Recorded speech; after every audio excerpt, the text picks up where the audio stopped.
Welcome to Life You Got This. Life You Got This, Misty Covington, guests, and any social media platforms used, including any references, links, or other knowledge resources, are for informational purposes only. Please seek professional assistance should you require it. If you believe you are in an emergency, call 911 immediately.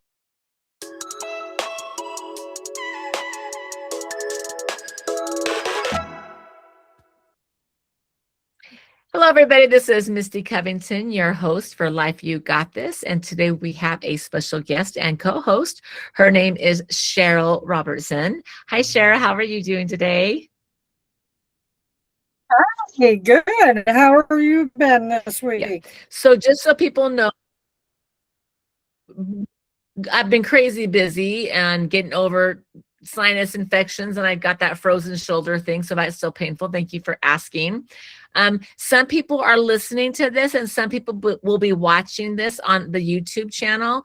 I just want to let people to know that if there's a pause, we've got a slight delay in between us, and so sometimes we're going to be on point, and also there might be a little bit of a pause. So don't panic, anybody. We'll edit and do our best to make sure everything slides together.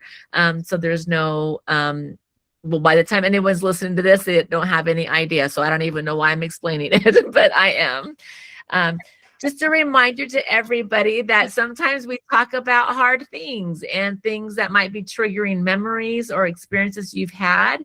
So make sure you have your support people, whether they're friends or family or professionals in your world, if something happens. And you might hear things that directly relate to you, or they might relate to people you know. And we encourage everybody to share the podcast with other people that they think might help.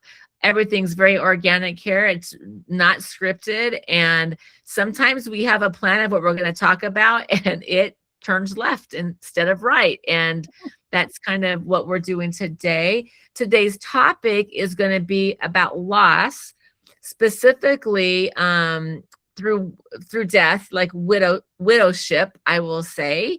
Cheryl has some more than one experience with that, but also different types of loss. So we might explore that a little bit. I might chime in. I have some loss myself with my first husband, and also parents and siblings.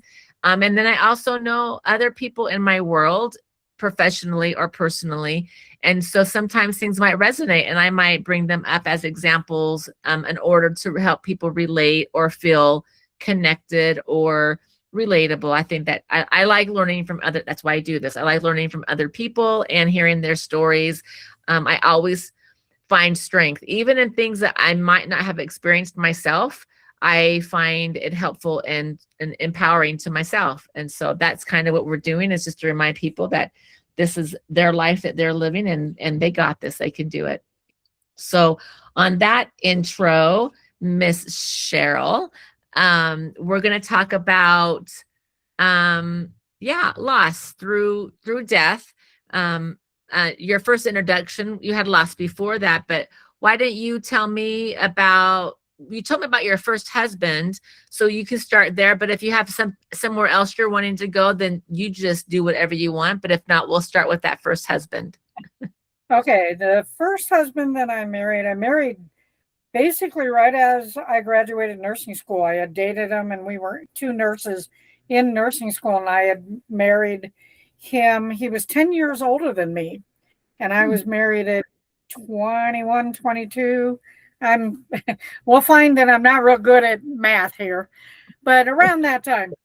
And within a month or two, we basically honeymooned, driving across country to Idaho. Wow. Yeah, it was an interesting thing. And I was young. I had moved 2,000 miles away from my family and all of my support system. So the only thing I had was him as support. Yeah. Was very difficult. I was very naive. I was very self-conscious. I was definitely lack of self-esteem. I still, don't have the greatest at times, but I'm working on it. But it was very, very much, he was 10 years older. He was in the control, that kind of thing. I followed him. Okay. And We went on for 9 years, and at that point, ironically, he had encouraged me to break out and become confident, do different things. He went on the road as a traveling nurse, which left me home by myself a lot. Yeah. So I had to become self-sufficient. And I was able to do that by joining a reenactment, historic recreation group. And I was able to gain a lot of support from them. But I realized that we weren't connecting. Well, We yeah. weren't, we were drifting apart. And ironically, when we went into counseling, he went to counseling because I was going to work on it. I'm a good Catholic girl. You don't get divorced. You try and work on those things. Right. That's right. And he ironically said, I wanted the girl. I don't want this girl I have now. I want the girl I married 10 years ago or 9 years. And I said, it's not going to be that way. We can't go back. Yeah. And long story short, rough patches there. I filed for divorce. I was devastated. I felt complete failure. Am I hearing? Sorry. So I know, no, you're okay. I know there's a delay, so I might talk over you, not meaning to, or vice versa. Okay. So are you saying that part of the reason we divorced is because he traveled as a traveling nurse, he was gone a lot, and also while he was gone, I am working, improving, gaining confidence. And then when we were together, he was uncomfortable with me and my new voice or whatever. Yeah. He was very uncomfortable. Yeah. Okay. I just wanted to make sure. Well, that's interesting. That could be its old podcast all on its own, by the way. But okay. So then, yeah. And we were 10 years difference. There was a 10-year difference between us. So he moved back east, back to family. And I chose to stay in Idaho because I didn't have the means to move back to my family. Yeah. Did you have your new network there? I'm sorry? You had you also created your own network and support system, it sounds like, and a new kind of family there. Yeah. I did, but I had no relatives. I had no siblings, nothing. They were 2,000 miles away. Yeah. Couple years go by. I started working at a mental hospital as the house supervising nurse. And I mean, again, the math is kind of crazy, but it was a probably good couple of years. And I met my second husband. He was an LPN working at the state mental hospital on the adolescent unit. And again, I was house supervisor. So we got to know each other. Yeah. And I had not dated. No dates, too busy, can't get involved like that. So you got to know each other through work then?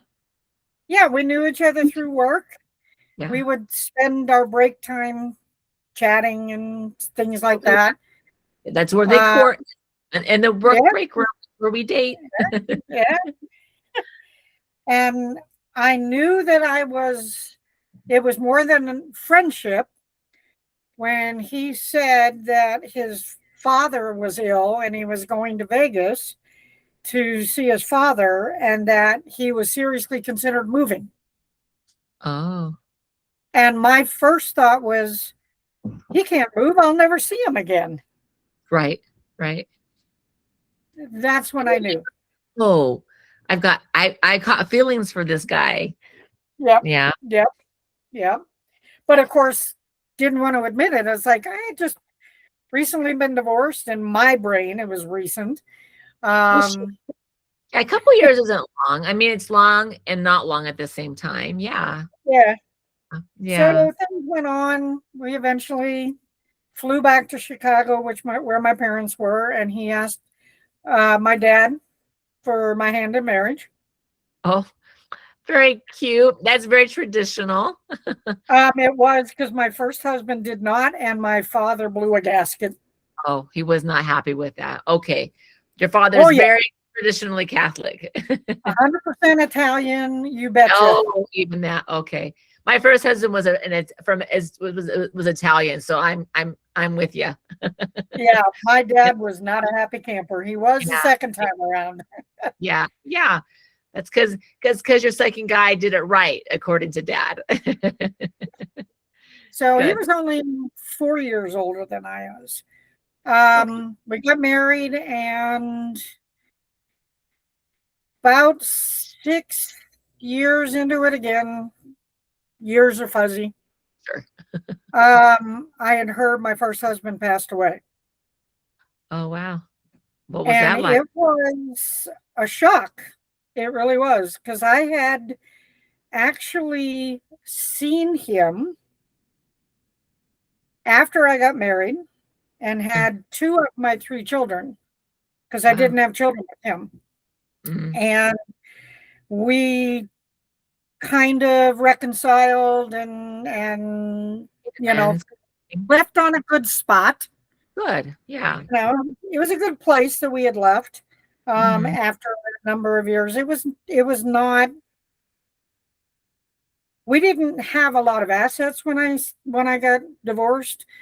Yeah. So, but he was not. He was very frustrated. Let's put it that way.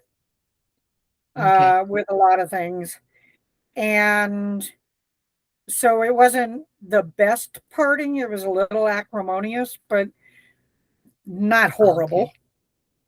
He Yeah. moved back, and so we ran into him at that one of those medieval reenactment events. Oh, I had gotten out of yeah. the car and turned around, and he was there, and I was like, Wow. now what?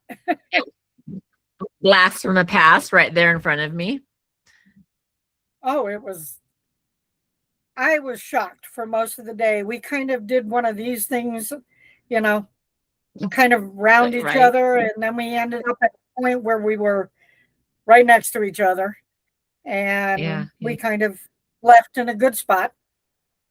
Good. And a couple of years later, I got the word. A friend of mine called me up and said that he passed away, and I was Yeah. in. I was. It was devastating. Actually, it was a Yeah. shock. Even though I couldn't have gone on married to him, Yeah. he was the first serious relationship. I mean, I was married to him. I was in love with him, Yeah. and he was gone, Yeah. and that was What? surprising. Yeah. Yeah. Because you're surprised. But do you think the loss was felt deeper because you'd made amends or mended some fences, as they say, or do you think it just was, oh wait, I knew this guy Yeah, I would. and is now permanent loss? Not that you weren't permanent first, but attribute it definitely to that. I was surprised. I was shocked, and my husband, my second husband at the time, made kind of a joke about a year and a half. And my second husband had to undergo open heart surgery, and he he joked at the time. He said, "What is it with you?" He said, "You lose your first husband to a heart attack. You lose your best friend to a heart attack. What is it?" you're like going funny, not funny. I absolutely, considering what happened a year after that, Mm, which is when my second husband passed away uh, at home, massive heart attack yeah. And this on was, my son's 8th birthday. oh dear. And you at this time had been married, I think we talked about it earlier, for about 12 years. Yes, we were Yeah. married 12 years at that point. Yeah. So, um, I want to move forward, but I also am curious, like, the grief from the divorce, I'm talking about your first husband, how different, or was it different? Did you note any differences between the loss of the marriage, like there, because there's a death of a relationship, so to speak, and then the death of him passing? Was there a difference for you? There was. The the death of the marriage was harder because I didn't feel like I feel like I had failed. In my Sure. life, I was supposed to be married, and those are supposed to last forever. And Because I'm a so good it took girl. me a couple years to get over accepting that no, it was a good thing. I had done a good thing for me. When my first husband passed, it was more, I don't want to say nostalgic, but it was more of the closure of Like bittersweet. my young life, from nursing Got you. school Yeah. to, yeah, it, yeah, Yeah. but it was pulled on the heartstrings, but it wasn't overwhelming, Got you. No, that makes sense. That'll probably if make, that makes sense. no, I think it did make sense. And so then your second husband, like you love him, you're in love with him, you have a few children together, and 12 years in, he has a heart attack, and now he's gone as well. And no doubt that is different. Yep.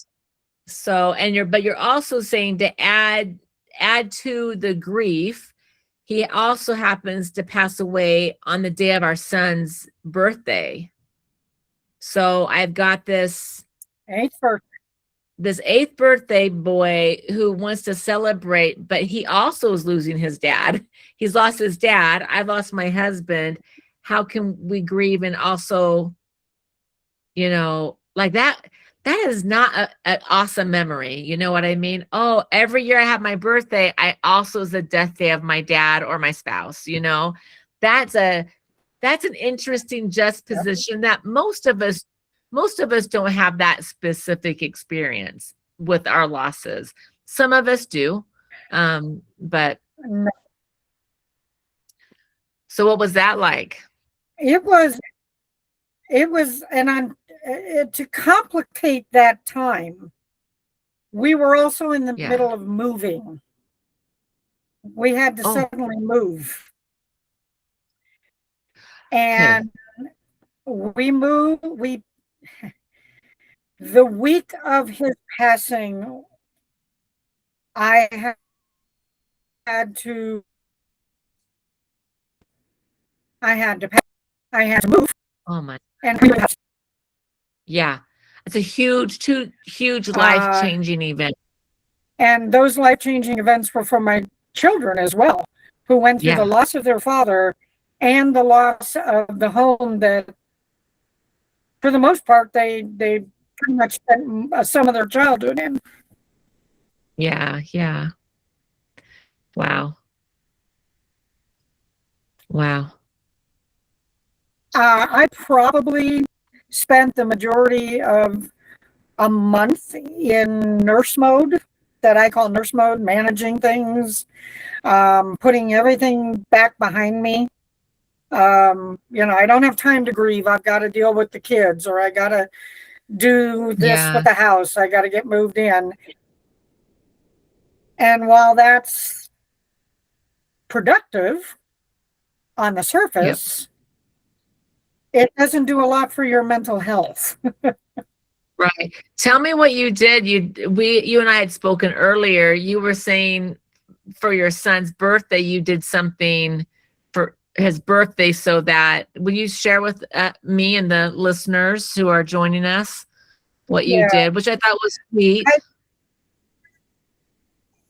I did not want to turn his birthday into it's my birthday, and so I did really, really, really concentrated effort. We would go to the cemetery and acknowledge his father's death the day before his birthday. And on his birthday, we focused on his birthday. They all knew it was the day that their father passed, but it was more of a this is my Celebration son's day. birthday. This is David's birthday. Didn't you, that same day that your husband passed, didn't you still celebrate your son's birthday? We did. The three older kids were coming, and we did all the things that you do when somebody passes away at home. And once he was transported to the funeral home, I looked at all of the kids and I said, okay, load up. It's time for a birthday dinner. And we went to the restaurant that my son had chosen and celebrated his birthday. Yeah, I thought that was very sweet and generous and thoughtful. Not just sweet, but like, I need to get into the mind of an 8-year-old and who's lost their dad, but also like, how can this also be can we have happiness and sad at the same time is kind of what you're doing. Yeah. And which you can, the brain can handle both. But then after that, you're like, oh no, we're going to honor and have reverence for dad the day before. And then your birthday is still your birthday, which I thought was lovely. I don't even know if I would have thought of that. I'm hoping I would. But what was that like? Was that like, I mean, no doubt it was hard. I mean, I've had loss. I get that it's a lot hard, but was it helpful to have something to focus on for a minute that wasn't about the death? Was it? It was. From the moment we got in the car and left to go to the restaurant, it was helpful. In the back of my head, my brain was ticking off all of these things, but because I'm not only a nurse, but a mental health nurse, I've learned to compartmentalize things. I call it the Scarlett O'Hara technique. You know, I can't worry about that. I'll worry about it tomorrow. Yeah. I understood the reference. Yeah. I compartmentalize and go, okay, not going to worry about that right now. I can't do that right now. I've got to focus here. And that works, and it works really, really well, but it can also be a pitfall if you don't come back and allow that grief to go on. And it took me, I would say I'm still probably working on it. I do a lot better now than I did immediately. It became really evident when I was in the bathtub one night. The kids were asleep, and I was in the bathtub one night, and I just started crying. I lost control. I could not control my emotions, and I bet I lost control for over an hour. Yeah, I think that's good for the listeners to hear, because people, I mean, tears are sometimes about sadness. They can also be about, I'm so hopping mad that I'm crying, or I'm frustrated, or I'm really tired, or I'm hungry. Like, tears happen for a lot of reasons, but your body has to convert all the emotional energies elsewhere. And it often comes in like tears, something physical happening. And tears are the easiest, I think, the easiest way for our body to transfer emotional energy to a physical energy. So people go, and once it starts, it's like, no, the brain, and they just had to release. So when people say it was uncontrollable, I couldn't stop, I'm like going, oh, that your brain really needed it for an hour. Yeah, your brain really needed it. And no doubt you were exhausted afterwards. There's a lot of energy. Maybe you weren't, but most people, like, even think of your little kiddos, your little babies, when they cry, they usually take a nap. Because feeling feelings that intense takes energy. So, and that's why I'm like, that's why I tell my clients, and you got to feel the feels. Because if you store it up, they're going to show up eventually. And then you don't know what to do with it, or it's big, or it's uncontrollable. Not that it's okay to cry uncontrollably. I'm not saying that, but sometimes people just, they get lost. And so I love that you're in the tub and you're start crying and your body's like going, thank you. We're going to continue doing this for an hour. Good for you. And I think it's good that people hear that it's okay. Yeah. It also, it scared me a little because I thought the kids can't see me lose that kind of control. Sure. So I went, well, we can't have that again. So I had to find ways to go through that grief and go through that in private, making sure that they didn't see it. Every now and again they would. Unfortunately, sometimes the grief over the years, and it's next week's going to be 18 years. I'm still working on it. Single mom, no support at all. Yeah. And I'm talking no support. Believe it. Sometimes it was anger. Sometimes it was bawling for no good reason.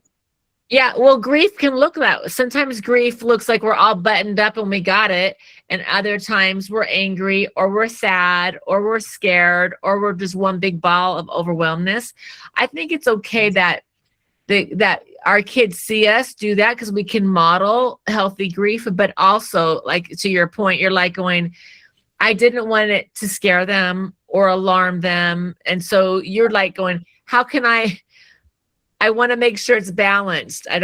Because what I'm showing isn't necessarily what I'm feeling. If they really saw how I was feeling, my kids would be frightened. So you were saying, it sounds like you're saying that is, I had to monitor it so that it was enough so they can see it's okay to grieve dad, but also so they're not alarmed or scared of their present or their future because we're alone, so to speak. Is that? We spent a lot of time talking about how the world was going to see them. Oh. And how they needed to work through these things. It was okay to be mad at dad, or it was okay to be crying and upset with dad. But they also needed to remember that there were a lot of other people in the world that had lost a parent. I didn't want it to become an excuse for not moving forward, for them not moving forward and things like that. Yeah. That makes sense. So we talked a lot. I had them in counseling in various stages. Sure. Unfortunately, I didn't get a chance to go to grief because 18 years ago, you didn't have grief counseling or grief groups that had childcare. That's true. I remember my first husband passed away 30 years ago, and it took me about a year, they were hard to find. I found one at a hospital, just an open forum group.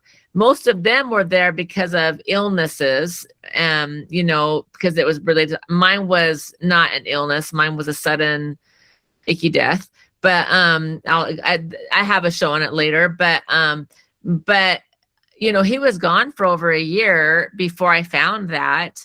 And I lived in a pretty big community, I lived in Salt Lake when it happened, but I moved to Boise. That's a big city, Boise.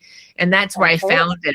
Even now, when we move back to Salt Lake, I'm like, there's only a few grief actual groups. But I think you're right. When people think about grief, they're like going, well, if you're by yourself or you don't have any support systems like family or what have you, that's like, well, I can't go to this group because there's no daycare there, which is a really good point. I think I'm hoping people who are listening, someone's a grief counselor who will work on that and make sure there's childcare for their groups, have a volunteer person who can, be in the room next door or what have you.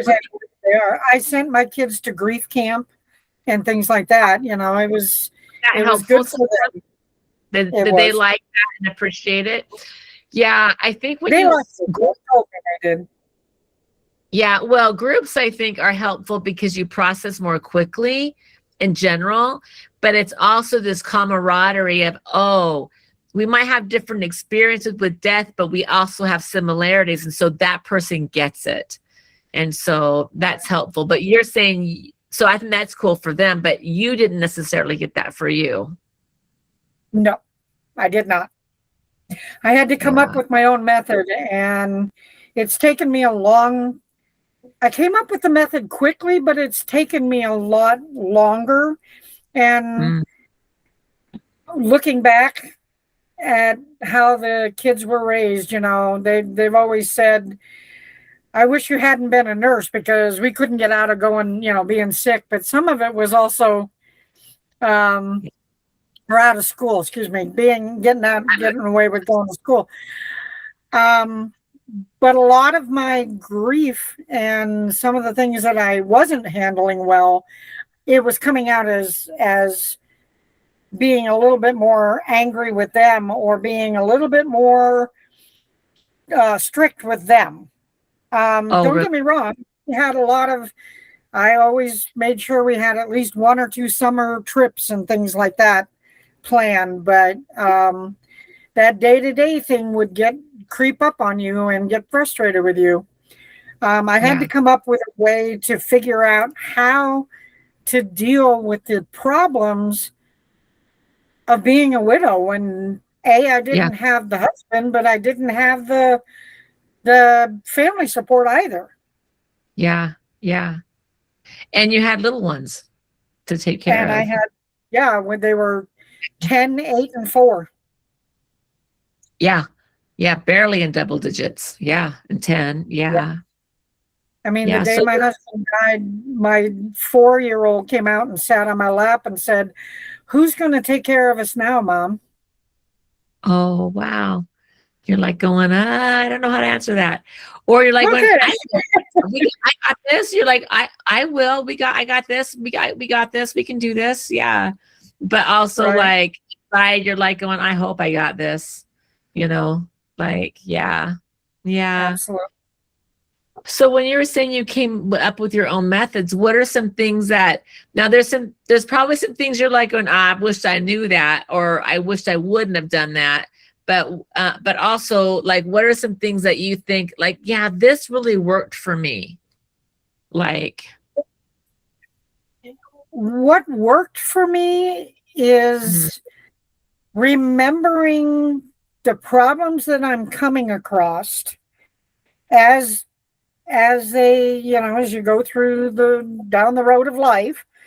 You have boulders, especially when you are a widower or a widower and you have a lack of support.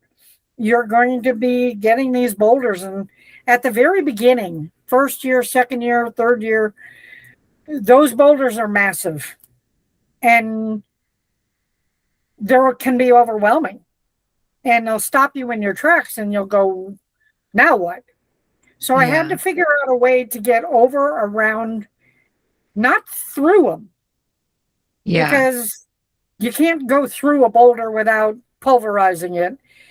sure, And that would just wear you out. yeah, yeah, So I had to figure out a way to go over, around the boulders and recognize that the boulders will always be there. We're 18 years down the road here, and I still from time to time get a boulder. yeah, But as I go down that road, I recognize that the boulders, because I've developed ways to cope with yeah, the problems, yeah. reaching out to support, not being afraid to say, hey, I Help. need help. Yeah, yeah, The boulders would get smaller and they come less. yep, yep, yeah, But it takes a while to recognize that. And especially those first 2 years, it takes a lot. That first year of being a widow or a widower, um, everybody remembers. Everybody yeah, says, how's it going? If you need anything. That second year, people have moved on. Yeah. Well, You're people's not lives quite do. Yeah. Yeah. there. You're not quite there. Yeah. And I think that's probably one of the most frustrating things that I came across being a widow that second year Hmm. was people didn't understand that I was still going through that loss. I was Yeah. still angry. I was still frustrated. I was still sad. And they would look Yeah. at me like, what's the matter with you? Why are you a grump? Yeah. Right. Like, yeah. Or because they see you doing life still, they see you going to work and taking care of the kids. Yep. And, and I don't have anything and I don't want to compare, but like when I lost my husband, I was in my late 20s and I didn't have kids. And I don't know if it's better or worse being a single mom or not having namesakes, not having a part of him. Like I couldn't even, I don't think it's better or worse. I think just think it's different. Um, but I think that first year, like I wasn't around family either, but I had a job. And so it's like, okay, well, I took a, it was around the holidays when he passed. So I had a couple of weeks bereavement, but also it was the holidays anyway. So most people were gone. And then I came back and got right to it. And I think that you're right. Some people think that because you're doing the things that you're not grieving, but you do. You still do. And it just looks different for different people. And some people grieve forever and ever, and some people don't. I think you grieve forever, but the grieving process is different. Does that make sense? Yes. Like, I mean, this last December was, believe it or not, I'm this old. My first husband was his 30th anniversary of his death in December, this past one. And I remember my brain and body were doing things. I'm like, why am I more? I remember I was dreaming differently and energy was different. And then I went, oh, I realized the dates. And then I went, okay. And I didn't announce it to anyone. I wasn't necessarily needing that, but I did take time for myself to go reflect because I am remarried. I remarried about 7 years later. I was young, still. And I don't compare them, but I can love my husband and still have grief for my first husband that died. And I want people to know that. Like like my mom's died, my sister's died, people in my world have died. I will grieve them forever, but grieving is different. Like I'm not stuck. Like I still worked. I still, like, as you said so well, like, yeah, death is a big boulder, and boulders, it's almost like these boulders that come from, I don't know, meteor showers that land in front of you. Like you don't know when one's going to be there, and it pops and you're going, oh, I wasn't expecting you. And you're like, okay, well, am I going to go over? Am I going to go to the right or the left? Because or I stay here because I'm not going to get through you. I mean, I like the way that you said it. I thought it was really eloquent and made sense. But like, and sometimes it's surprising. There have been years that the anniversary has gone by and I haven't remembered it until after the fact, like in January. Sometimes that happens. And sometimes I remember it the month before, or I think of him on his birthday, right? Like, but like, it doesn't mean that I don't love my husband now. It doesn't mean that I, wished I was, I mean, I don't do all those wishes and fishes because it's like, if I could choose to haven't lost him, I would have chosen not to lose him. But that's okay. That when I did, I was able to still move on. Anyway, I'm missing all these things for the listener, people who are listening, who might know people who are lost. It's like, it looks different all the time. I know we have our little stages of grief. Those are all real. They don't have to be succinct and in order. They can bounce around and it can be reoccurring. Yes. And we hope so. Like I hope that I never don't grieve my mom. I hope I always miss her. I hope I always wish I could hear her voice, but I also don't want to be stuck in my room looking at her picture as though I can't have life because she's not with me. You know what I mean? And I think that's an important point. You're always going to grieve. The people that need to hear this is that you are never going to get over a loss. Yes. Ever. Correct. Yeah, agreed. Yeah. You are going to get to a point where I understand, I can safely be sad, reflect, and do all of those things. Yeah. But you are never going to get over, as the world or society says. Right. It's just going to be a different way of life. Yep. Yeah. And if you can remember those things and be all right with that, Yeah. then you will be successful. The one thing that is the hardest thing, and I'm hoping you might have experienced and can speak to this. The one thing that I've always still struggled with at times, especially when the kids were in school, was walking into a school function or parent teacher conference or whatever the case may be, where you're in a social setting, most of the time school, and you feel like the 300-pound gorilla in the room. Right. Right. You got couples all around you, and you're the single mom or the single dad, Yeah. and people will be pleasant to you and they'll have pleasantries. Oh, how you doing? How's it going? And eventually they kind of wander off, and there you are again. That's the hardest thing that I think I Yeah. had to deal with from Yeah. social perspective. Yeah, well, I think a lot of times people are there at the beginning, they're supportive, like you said, in that first year, they tend to remember the anniversaries. I don't remember, I remember a few people remembered the anniversaries of things. Like the first anniversary of the marriage, right? That's a big deal. The anniversary of the death, the anniversary of the whatever, the birthdays and stuff. I think even though people move on, I think a lot of times people don't know what to say and people avoid it. So they go, oh, hi, how are you? And then they're like, I don't know what to say. I don't know what to ask.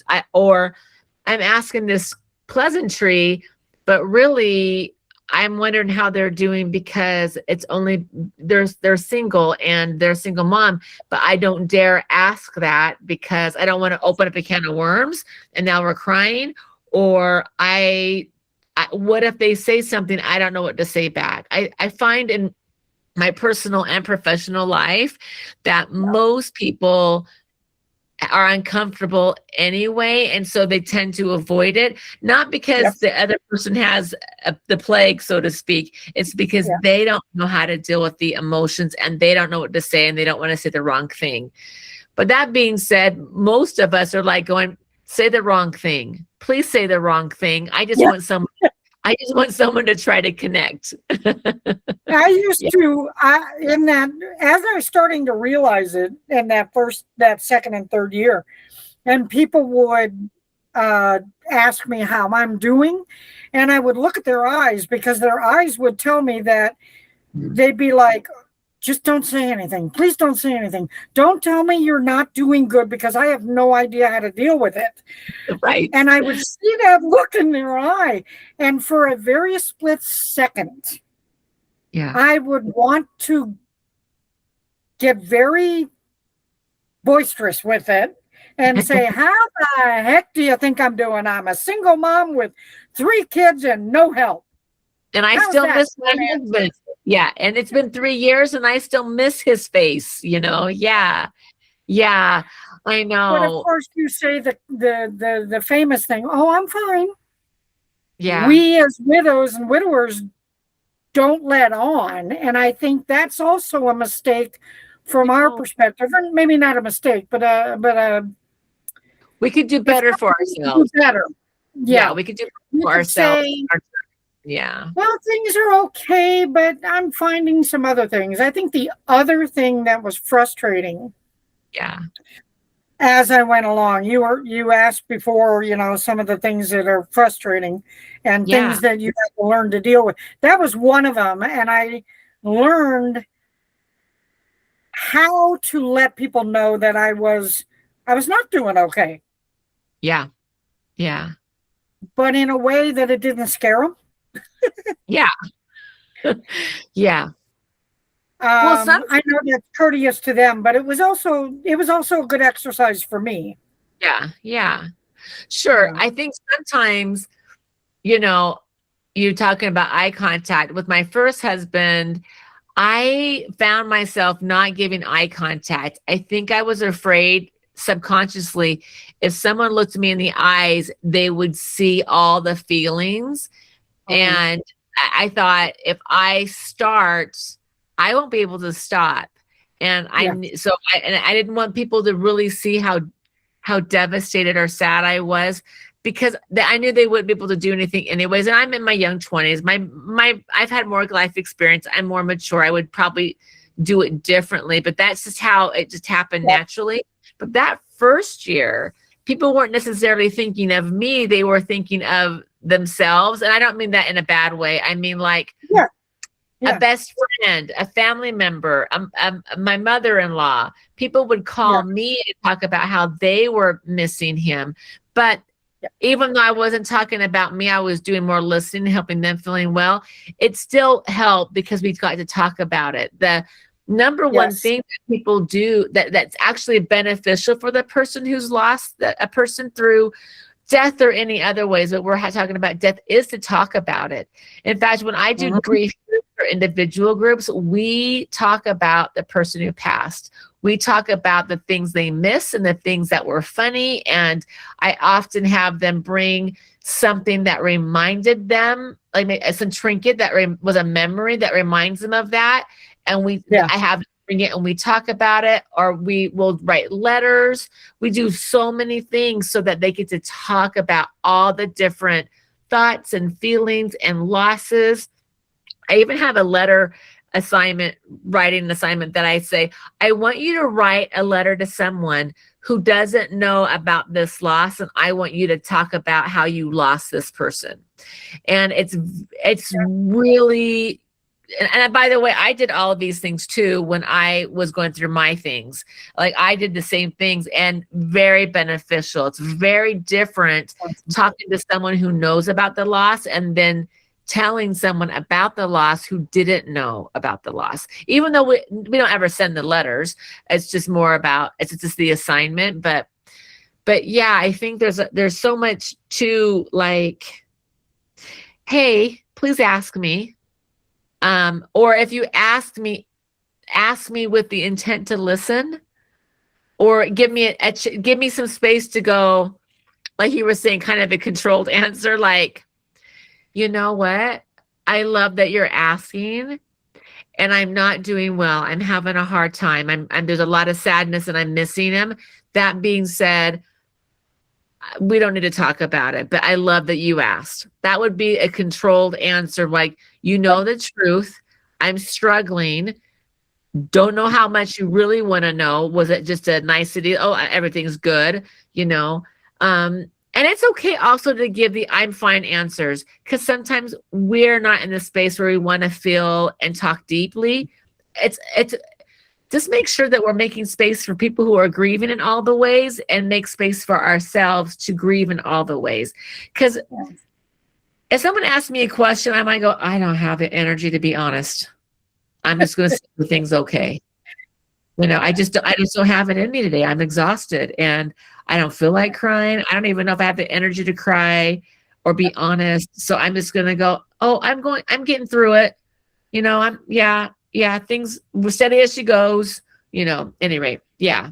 Yeah, I think that's important to the listeners to recognize that those people are going through their own, especially if they knew the person, they're going through their own loss, maybe not as intense as you, but they are going through a loss.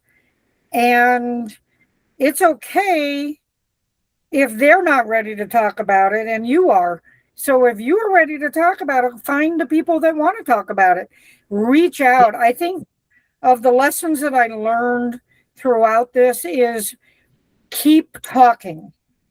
Yeah. Keep finding people that you can talk to. Yeah. Those and safe people. Yeah, I also tell people to journal a lot because sometimes it's like it's 2 a.m. I need someone to talk to. I'm like going, talk to the person you write in your journal, like Dear Diary. Do that. You're validating your thoughts, you're validating your own experience and your feelings, and you're getting it out of the head. It's got a place to live outside of this little itty bitty, 6x6 space that we got going on up there. I also That's talk to my husband.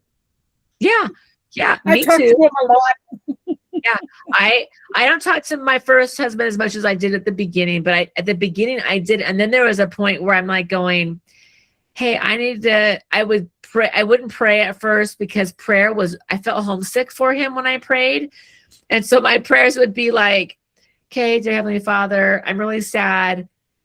I'm glad I got to have him. I'm signing off. Goodbye." Like, amen. I think God gets it. I think God gets it. But then there were other times where I was like going, hey, I loved him so desperately, and it's been a year, and I love that I got that experience, but I had to pray differently, as though, like, I know he's my husband, but I feel like I need to release him a little bit so he can do, I believe in life after death, so he can do heaven's work and I can continue with mine, because there was a time where I wasn't necessarily stuck, but I almost felt like he was tethered to me because he was afraid for me to be by myself. He was afraid that I was so sick. I don't know if that makes sense to you or if anyone else believes in life after death. So I remember started praying differently, as though I was giving him permission to do what he had to do, because I knew I would be okay, and I knew Heavenly Father would make sure I was okay, so he didn't have to be in charge. And I don't think I've actually ever really shared this with anybody, so I'm sharing it with you, Miss Cheryl, and all the thousands of listeners or whoever we have listening. But I remember having to do that. An energy worker actually told me that might be good. She just, I don't know if I call her a clairvoyant kind of energy kind of person that was just friends with my family. And I go, oh, that makes sense. And I'm not saying that works for everybody, but for me. Yeah. Go ahead. It's good for me. I mean, I released him a long time ago when I finally got over, being very angry and things like that. But I was like, now when I'm talking, it's either, this was a really hard thing, and I really wish you had taught me this, but guess what? I figured it out. Yeah. Hopefully I did it okay. Yeah. At the first few years especially before I got married, every once in a while my brain will go like, oh, I wonder what our life would have been like if we were here. But that's a natural path for the brain to go, just naturally. Anyway, there's nothing wrong with that. Doesn't mean I don't honor my relationship now. It's more like the brain just has these intrusive and fleeting thoughts sometimes. And I go, yeah, I'm not sure, but it probably would look similar to my relationship now. We'd probably both be working or whatever. And that's about it.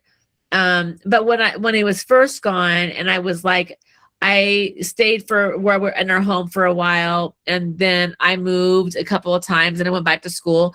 But because when I was single, I would literally walk into a house and go, I wonder if he would have liked this.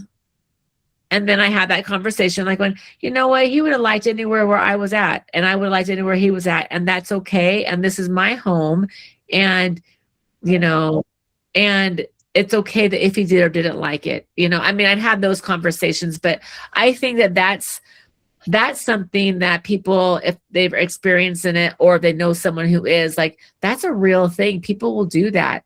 They'll move. Like, you moved, please, that same week you moved, and like, there's grief and all. I go, son of a cuss, why did I had to move by myself? Are you kidding me? I mean, all those things. But yeah, that there's all these interesting little facets that happen, these little conversations we have, and we wonder, and what ifs, and it's all okay. There's nothing wrong with having a moment of, I wonder what if would have happened. That's okay. That's healthy. Again, it's all about, can I make space for it, acknowledge it, and then go, and here's where I'm at now, and it's okay too.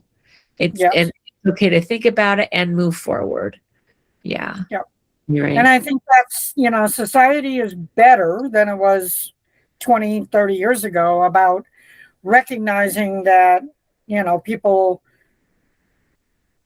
suffer through and process loss at different speeds. And it's not those 12 or those 7 steps of grief or whatever. And that you're going to have to repeat. You hit on that. But that every single solitary person that loses somebody is going to do it in their own personal way. It's not going to be like John Smith down the road.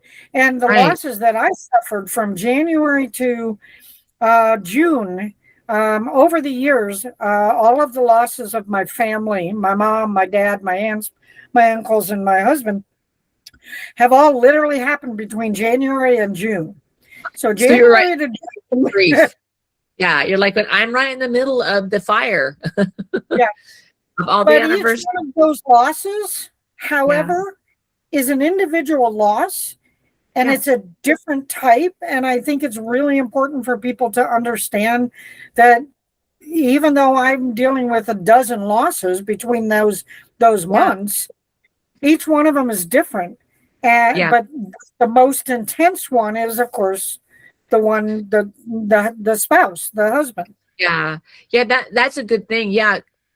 I would say my spouse was the most difficult loss for me. And, I've lost a grandma and a mom and a sister and friends.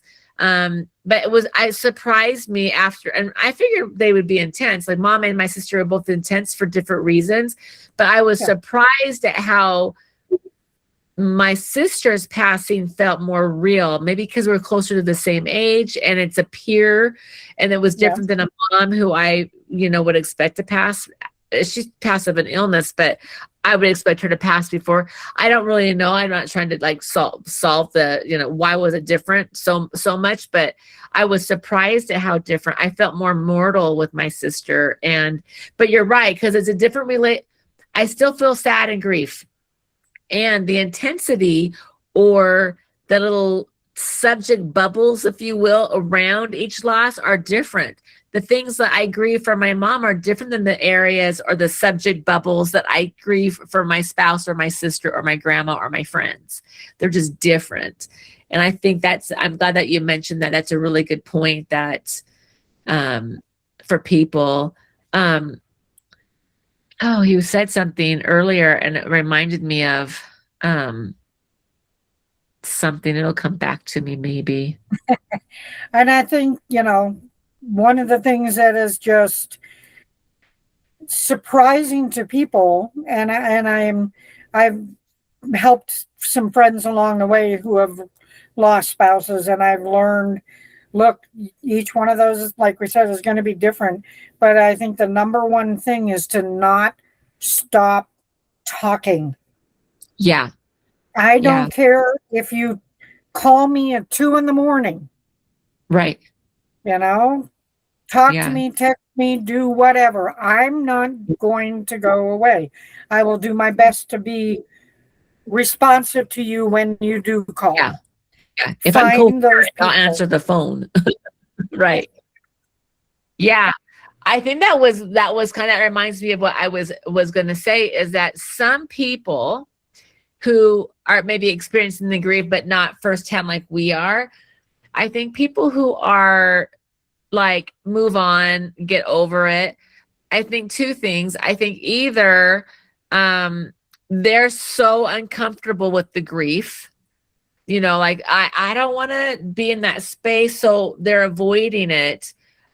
Or they have this preconceived notion that if you're grieving more than a certain way, then it's wrong, or you're not moving on, or you're going to get stuck, and they kind of preempt things.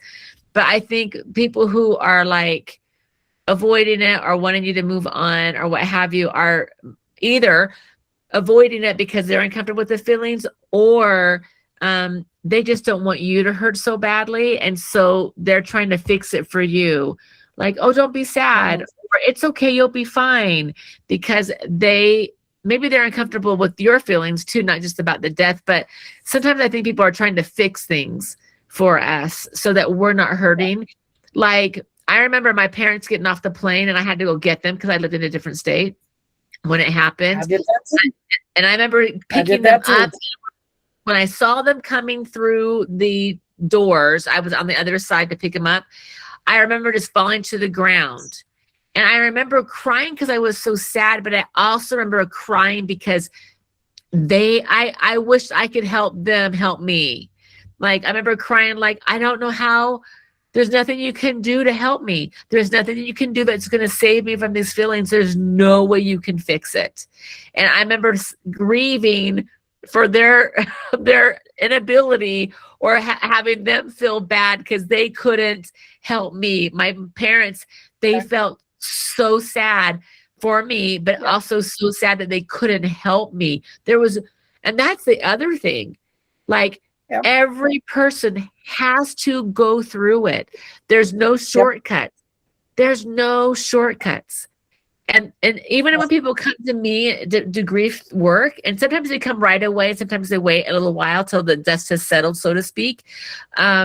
It's like, you're going to feel feels. You're going to feel feelings. There's just no way around it. There's no quick way to go through grief. You're not going to come see me. Suddenly your grief process is going to be a year less. It's going to be whatever it is. So I think that's good for people to hear. Yeah. Yeah. My mom and dad, they flew in for the funeral, and I stopped in the middle of that week and went and picked them up. And my mom came off the plane, and I'm just standing there waiting, and my mom just lost it. Yeah. She was like, "Oh my God, you're here. You're picking us up." And I'm like, "Well, who else would do it here, Mom?" Yes. Right. And she collapsed almost in my arms. Yeah. She was so upset. I'm like, "It's okay. It's okay, Mom." At very beginning, you're the one that's helping everyone else on their grief journey. Yeah. And I called that being in nurse mode. I was in nurse mode.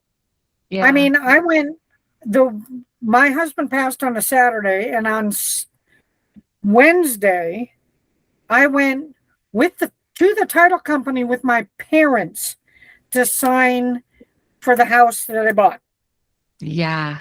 And that was the very first time I saw the word widow attached to my name.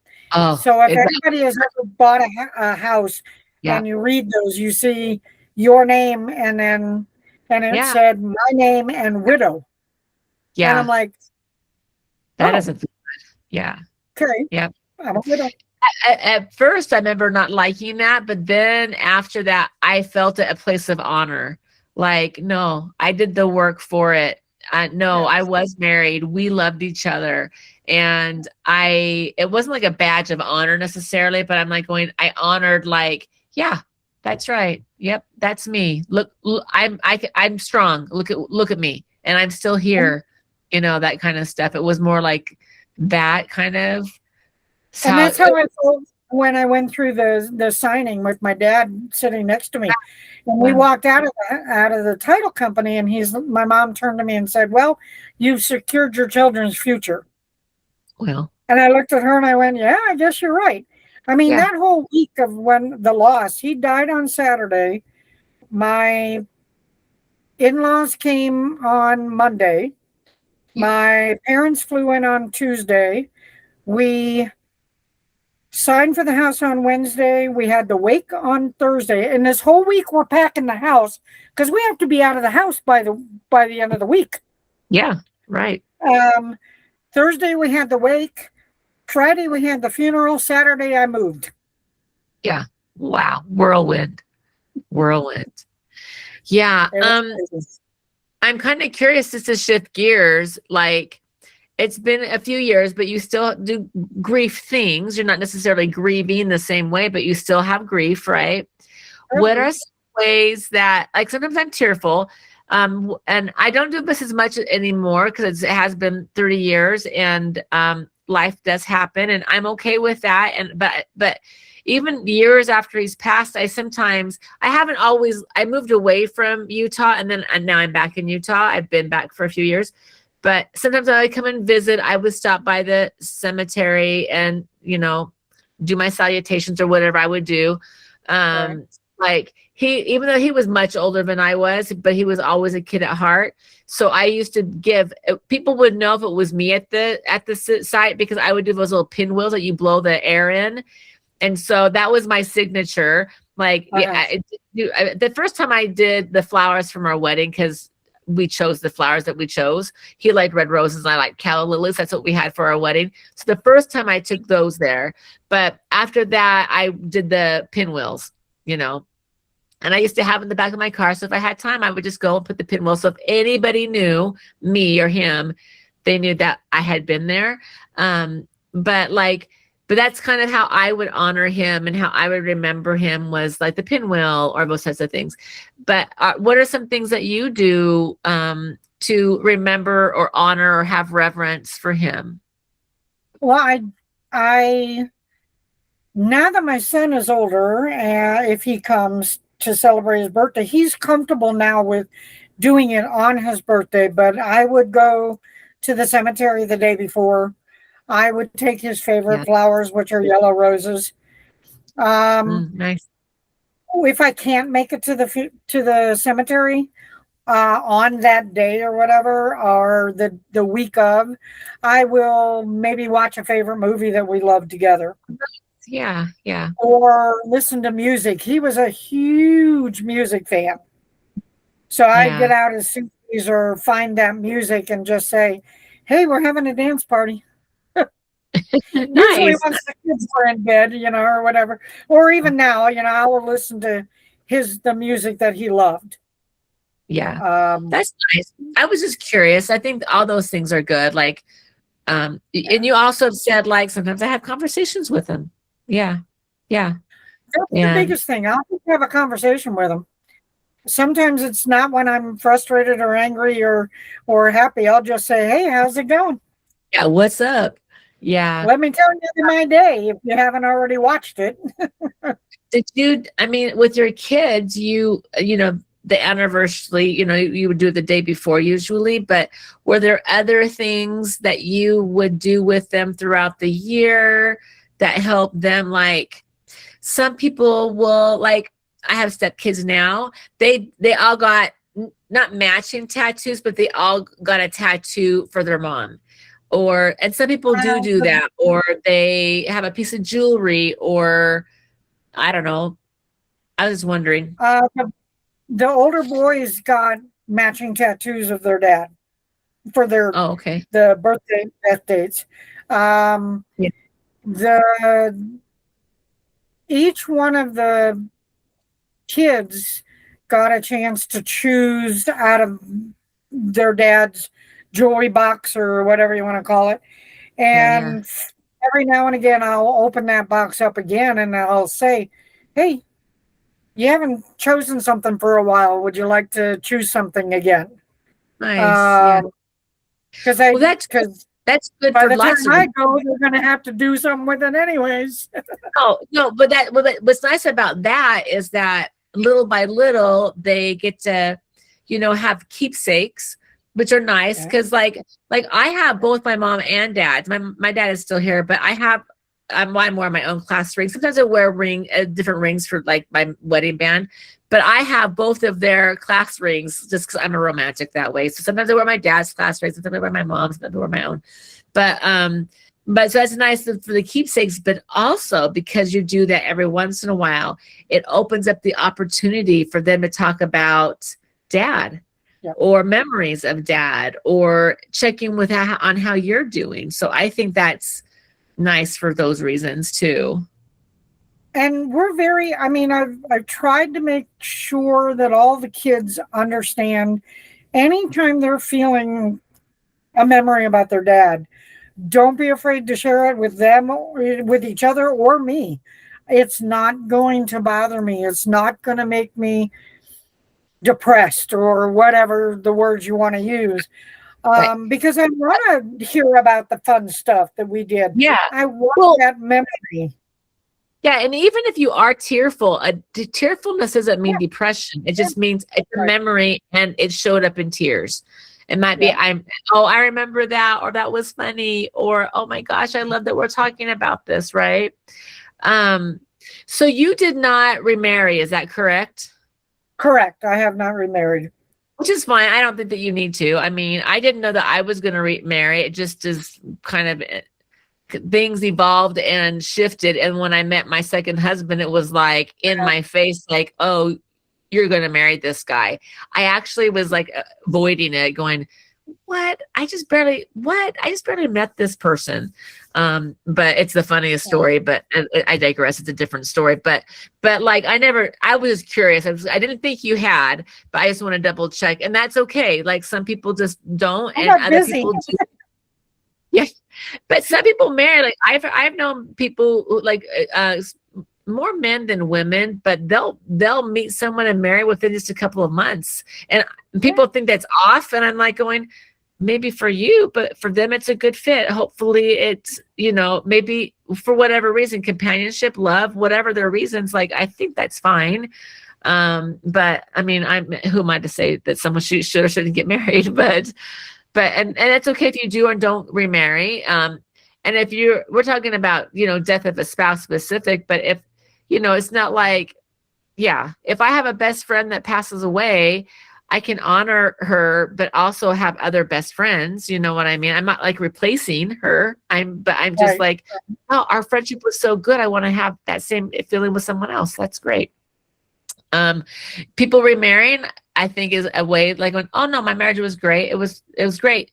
And so I want to have that again. And people who don't remarry, sometimes it's like, no, it was that great. I don't think I can duplicate it. So I'm going to just focus on my kids and myself. I think that's great too.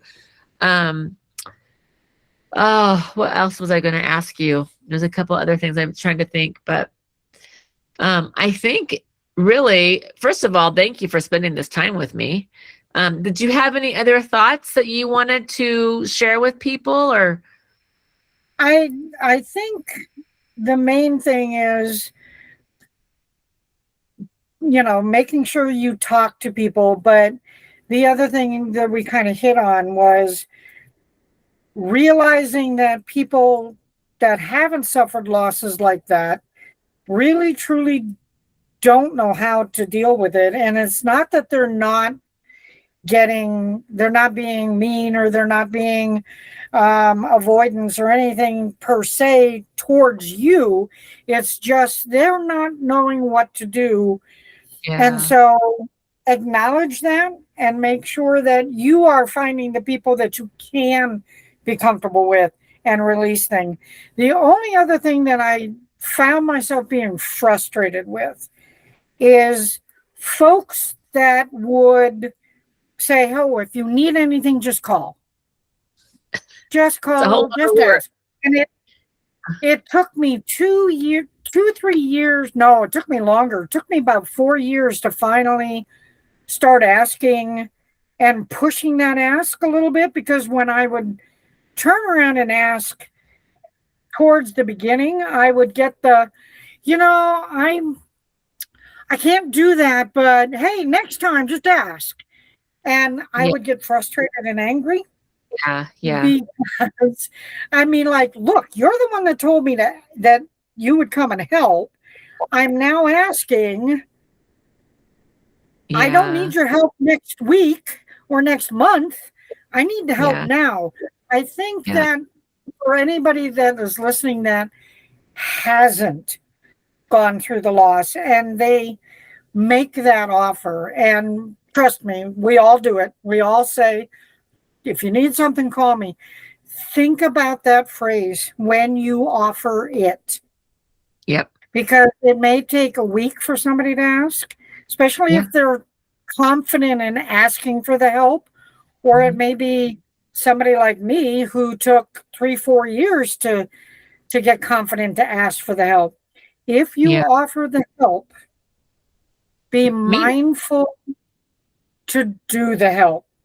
Yeah. And if they're asking you at a time when you're legit not ready, schedule a time when you can do it. Like, don't just pass it off or pass the buck, as they say. Yes. I've had some people in a grief group where it's like going, I wish they wouldn't ask me at all. Like, oh, don't forget ask me because they're just putting more on my mental plate to have to do. But at the same time, like for me, I was like going, sure, okay, maybe I'll ask you. But other times, and so they're like going, just come over, just bring me the dinner, or come in. If you notice my lawn needs to be mowed, come mow my lawn, or come get me for a walk. Don't ask me, just come show up at my door. And I'm like going, sometimes that's great. And sometimes I'm like going, no, I don't want anybody here. I don't want anyone knocking on my door and checking on me. I do want to be by myself. And so there's that both sides of that pendulum. And so as a griever, I'd say, please be mindful, like you were saying, that the other unknown, but also like be mindful of you and say your truth. They say, you know what? I don't think I will ask you because I'm not that person. And so, but if you happen to drive by and see that my lawn needs to be mowed, I would be grateful if you would mow it. I probably won't ask. So if you're aware, great. And if you don't mow my lawn and you see it, that's okay too. I'm not going to hold you. I'm not going to get mad at you because you didn't notice and stop and mow my lawn without me asking. You know, I'm not going, no, I'm going to give everyone else the same kind of grace that I would want them to give me in the not asking or me saying, please don't come. I'm denying your request to come serve me because I don't want that right now. I want my solitude. I want some autonomy or whatever.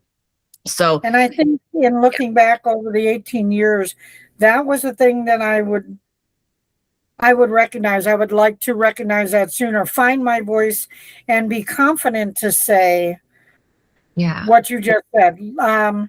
You know, I'm not sure I'm going to be able to ask that right now, or I appreciate that offer, but if you're not going to be able to do that right now, please save that offer for another time. Yeah. But stand up for yourself a little bit. Yeah. But at the same time, recognize that people that don't go through this kind of grief just really don't know.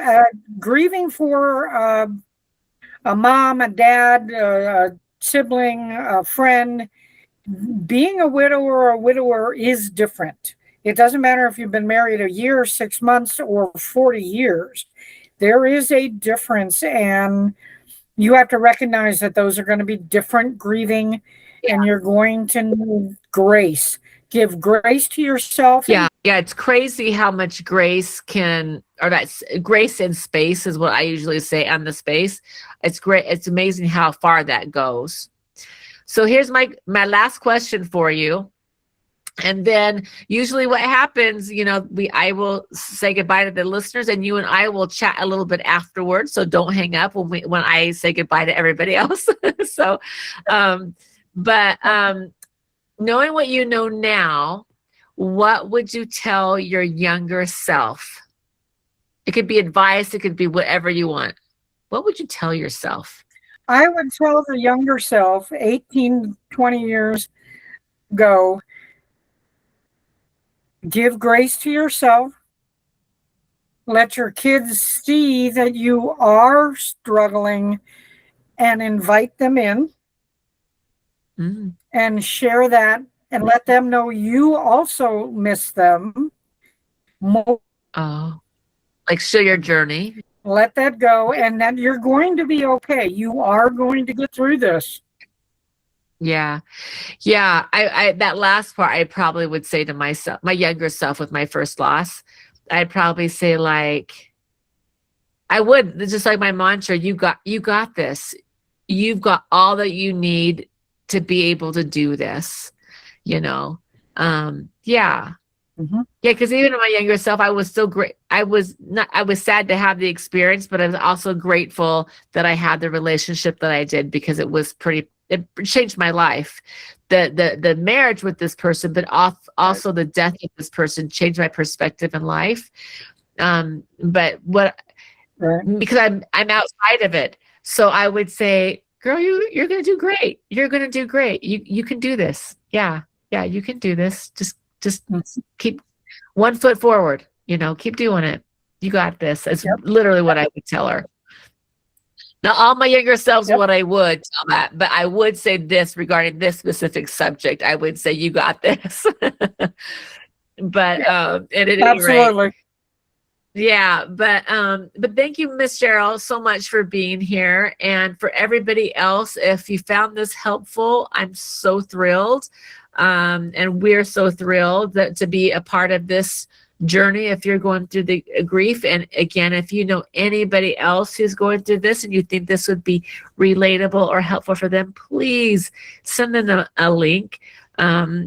If you have any questions or concerns, or if you have a story you would like to share to help others who might feel, so they can feel less alone, please subscribe and or send me an email at lifeyougotthis.com. We do respond, believe it or not, to all the emails and inquiries.